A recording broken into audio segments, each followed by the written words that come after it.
Malam ini aku harus pamit kepada istriku, karena besok pagi aku harus keluar kota untuk menemani Pak Andi dalam urusan bisnisnya. Mungkin dalam 2 atau 3 hari, aku baru bisa balik ke sini lagi untuk bisa bersama dengan istriku. Dengan senyuman manis ia mengizinkanku untuk pergi. Hingga sampai di kantor, aku pun sudah siap untuk berangkat. Begitu juga dengan Pak Andi yang terlihat begitu sibuk dengan ponselnya. Tak lama setelah itu, datang seorang wanita cantik berpakaian seksi. Pak Andi pun menunjuk-nunjuk ke arahku dari kejauhan. Aku tak mendengar apa yang mereka bicarakan. Hingga mereka menghampiriku. Lalu Pak Andi berkata, "Bim, hari ini aku tidak bisa berangkat bersamamu, karena ada bisnis besar yang baru saja aku dapatkan di sini." Aku pun bertanya, "Terus bagaimana dengan bisnis yang kemarin, Pak?" Ia pun menepuk bahuku dan berkata, "Bisnis yang kemarin tetap lanjut. Aku mewakilkannya kepada istriku." Wanita itu pun memperkenalkan dirinya, yang bernama Maya. Aku pun merasakan kelembutan tangannya. Tak salah Pak Andi memilihnya untuk menjadi istri. Kata Pak Andi kepadaku. Aku pun langsung melepaskan tanganku dari Maya. "Tunggu apa lagi? Cepat kalian berangkat," ucap Pak Andi. Aku pun bergegas menuju mobil dan membukakan pintu mobil untuk Maya segera masuk. Terlihat tangan Maya melambai kepada Pak Andi. Di perjalanan Maya tidak bicara sedikit pun, mungkin karena jarak kami yang berjauhan. Aku pun segera menepi dan keluar dari mobil, seakan melihat ada masalah di ban belakang mobil. Tiba-tiba Maya menurunkan kaca mobil dan bertanya, "Ada apa, Bim?" Aku langsung menjawab, "Sepertinya ada masalah bannya, Bu." Aku meminta Maya untuk duduk di depan. Maya pun berpindah tempat duduk. Kini ia berada di sampingku. Mata ini sering melihat keindahannya. Aku hanya bisa tersenyum sendiri. Maya pun ikut tersenyum kepadaku. "Kenapa kamu, Bim?" Aku pun bingung harus menjawab apa, karena senyumannya seakan membuatku tak berdaya. "Gini loh, Bu, selama hidupku aku tak pernah melihat cewek yang sesempurna Ibu." Maya pun tersenyum dan berkata, "Kamu bisa aja, Bim." "Oh iya, jangan panggil aku Ibu dong." "Iya, maaf, Bu. Terus aku harus panggil apa?" ucapku sambil menatap matanya yang begitu indah. Bim, kamu jangan menatapku begitu. Nanti ada yang marah." "Iya, ya, Bu, maaf. Terus aku harus panggil apa?" "Panggil sayang gitu, Bu." Maya pun tersenyum lagi mendengar ucapanku. "Panggil Maya aja gitu, Bim," ucapnya kepadaku. Sepanjang perjalanan aku terus melakukan gombalan padanya, dan aku tahu ia menyukai itu. Kini aku merasa lebih dekat, seakan tidak ada batasan antara atasan dengan bawahan. Setelah sampai di kota yang dituju, kami langsung mencari sebuah hotel. Setelah kaki melangkah di parkiran, tiba-tiba Maya menggandeng tanganku. Sungguh aku tak percaya. Ini rasanya bagaikan mimpi, dan gerak langkahku kini berasa kaku. Jantung ini berdebar semakin kencang. Ini perjalanan yang tak pernah kubayangkan sebelumnya. Resepsionis hotel menawarkan beberapa kamar untuk kami berdua. Aku hanya diam saja, biarlah Maya yang memilihnya. Yang sebenarnya aku berharap satu kamar dengannya.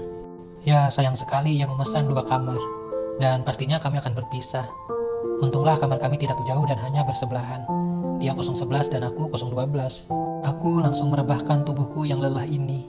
Ku coba merenggangkan semua otot-ototku. Tak lupa aku menghubungi istriku kalau aku sudah sampai di kota ini. Tiba-tiba Maya memanggilku dari luar pintu kamar. Aku pun langsung mematikan ponselku. "Ada apa, Maya? Silakan masuk." Maya pun langsung masuk ke dalam. Maya meminta aku untuk memijat tubuhnya. Aku pun dengan senang hati melakukannya. Ia terlihat begitu menikmati hingga ketiduran. Aku pun berbaring di sampingnya dan mencoba memejamkan mata. Tiba-tiba Maya berbalik ke arahku dan memeluk tubuh ini. Mungkin karena tidurnya yang begitu nyenyak, hingga ia tidak menyadari itu semua.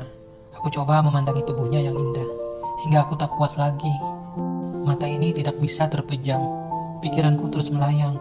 Jantung ini semakin berdebar kencang, hingga akhirnya aku memberanikan diri untuk menyentuh pipinya. Tiba-tiba ia terbangun dan berkata, "Maaf, Bim, aku ketiduran di kamar kamu." Ia pun langsung bangkit dan berjalan menuju kamarnya. Hampir saja aku melakukan kesalahan terbesar dalam hidupku. Aku coba menenangkan pikiranku dari hal-hal yang negatif, sambil memperhatikan lampu yang ada di atas. Ku coba tarik napas panjang, dan memutar lagu sebagai pengantar tidurku. Malam ini terasa panjang, karena pikiranku terus kepadanya. Alarm pagi berbunyi, yang mengharuskan aku untuk siap-siap rapat pertemuan hari ini. Setelah semua selesai, aku pun menuju kamar Maya. Ku ketuk pintu perlahan. "Maya, apa kamu sudah siap?" "Iya, sebentar lagi, masuk aja dulu." Dan aku langsung masuk ke dalam kamarnya. Ia terlihat make upan di depan cermin, Dan lagi-lagi aku harus menahan gejolak ini, karena ia hanya menggunakan handuk sebagai penutup tubuhnya. Aku coba bermain handphone, agar pikiranku menjadi tenang. Maya pun terlihat terburu-buru karena merasa sudah terlambat dari janji yang sudah ditentukan. Setelah rapat selesai, dan di akhir keputusan kerjasama antar perusahaan terjalin dengan baik, aku merasa senang karena tidak sia-sia perjalanan yang cukup jauh ini. Malam harinya, Maya meminta aku untuk menemaninya berbelanja ke mall. Di sana aku membutuhkan kesabaran, karena harus menemaninya berjam-jam. Setelah apa yang ia cari sudah didapat, akhirnya kami bisa pulang ke hotel. Dan aku merasa lega karena tidak harus mutar-mutar lagi. Semua belanjaannya sudah kuantar ke kamar. Ia meminta aku untuk menilaikan pakaian mana yang paling bagus untuknya. Ia mencoba semuanya. Aku pun mau izin ke kamarku untuk beristirahat. Sesampai di kamar aku langsung tidur karena sudah merasa cukup capek hari ini. Tiba-tiba Maya datang ke kamarku. Ia mengeluh kakinya sakit, dan aku pun dipinta memijit kakinya. Lalu ia pun tertidur di kasurku dengan pakaian barunya. Aku pun ketiduran sambil memegang kakinya, hingga aku terbangun sekitar jam 4 pagi. Aku tak tahan melihat tubuhnya, dan kubuka perlahan. Perlahan namun pasti. Keringatku pun bercucuran, asi yang dinginnya pun tak terasa lagi. Tiba-tiba ia terbangun dan merasakan ada hal yang berbeda. Aku langsung pura-pura tidur, agar ia tidak curiga kepadaku. Ia terlihat bingung dengan apa yang sudah terjadi. Lalu ia membangunkanku. "Bim, bangun Bim. Kamu melakukan apa padaku?" Aku pun pura-pura susah untuk bangun tidur. "Ada apa, Mai? Kok kamu tidur di kamarku?" Ia pun perlahan bangkit dan berjalan ke arah kamarnya. Hingga keesokan harinya ia kembali menanyakan itu. Aku pun menjawab tidak tahu, karena ketiduran. Sekitar jam 10, kami bersiap-siap untuk pulang. Dan tak sabar rasanya untuk bertemu istri dan anakku. Aku kangen mereka. Sampai sekarang aku masih memikirkan Maya.